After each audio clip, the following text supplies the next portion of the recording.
अस्सलाम वालेकुम students.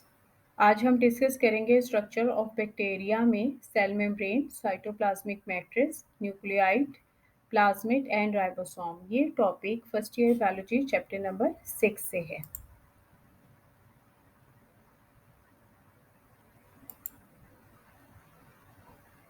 Cell membrane क्या है? सेल मेम्ब्रेन सेल इनवेलप के नीचे जो स्ट्रक्चर मौजूद है। सेल इनवेलप क्या होता है? प्रीवियस लेक्चर में हमने डिस्कस किया था। सेल इनवेलप तीन चीज़ों से मिलकर बनता है: capsule, slime and cell wall. इन तीनों स्ट्रक्चर के नीचे जो स्ट्रक्चर मौजूद है वो सेल मेम्ब्रेन कहलाता है। ये बहुत थिन होती है, फ्लेक्सिबल होती है और कंप्लीटली साइटोप्लाज्म को सराउंड करती है।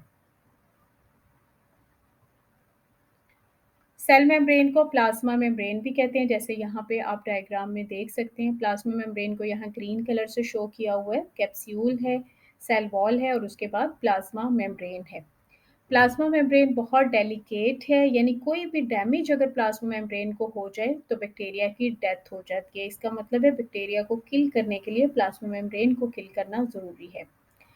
बैक्टीरिया की जो मेम्ब्रेन है वो यूकैरियोटिक मेम्ब्रेन से डिफरेंट होती है। क्या दोनों में डिफरेंस होता है? ये शॉर्ट क्वेश्चन भी है। यूकैरियोटिक मेम्ब्रेन और बैक्टीरियल मेम्ब्रेन यानी प्रोकैरियोटिक मेम्ब्रेन में क्या डिफरेंस होता है?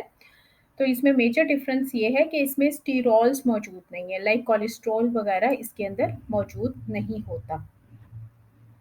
सेल मेम्ब्रेन का फंक्शन क्या है? क्या काम करती है cell membrane? Cell membrane transport करती है, रेगुलेट करती है ट्रांसपोर्ट को। किस चीज़ की ट्रांसपोर्ट को रेगुलेट करती है? प्रोटीन, न्यूट्रिएंट, शुगर और इलेक्ट्रॉन्स और कुछ और मेटाबोलाइट्स। सेल मेम्ब्रेन का फंक्शन क्या है? इसने रेगुलेट करना है ट्रांसपोर्ट को, चीज़ों को आने और जाने में हेल्प करनी है। कौन सी चीज़ें जा सकती हैं, गुजर सकती हैं, आ और जा सकती हैं बैक्टीरियल सेल के अंदर? Protein, nutrient, sugar and electron और कुछ मेटाबोलाइट्स।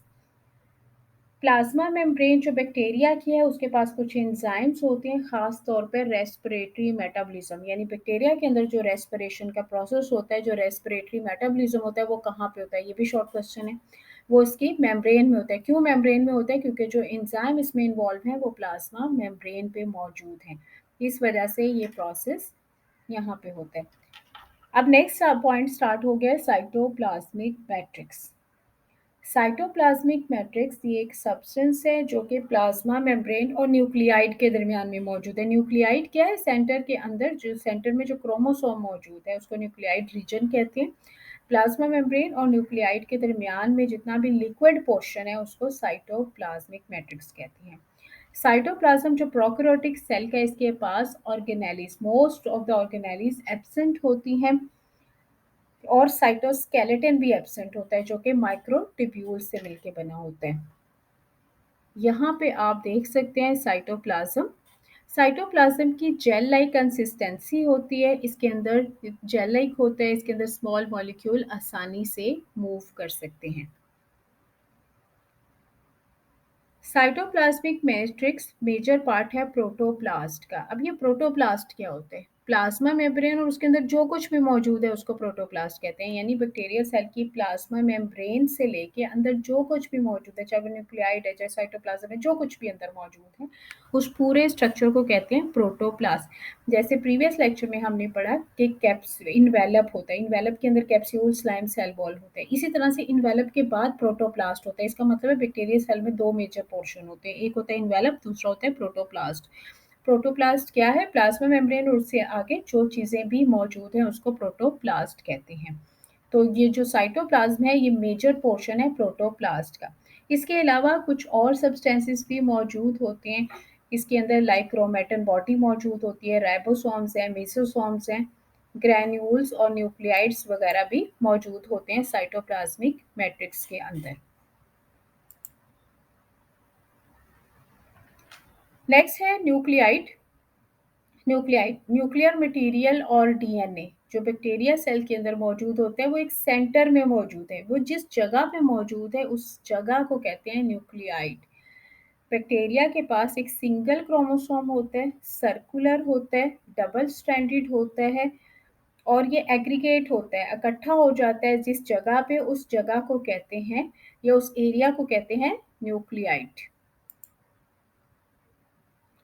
बैक्टीरिया के पास जैसे बाकी तमाम सेल्स के पास न्यूक्लियस होता है, न्यूक्लियर मेम्ब्रेन होती है, वैसा वेल डिफाइंड न्यूक्लियस या न्यूक्लियर मेम्ब्रेन मौजूद नहीं होती, और ना ही डिस्क्रीट क्रोमोसोम और न्यूक्लियर मेम्ब्रेन यानी जिसको हम अलग-अलग पहचान सकें।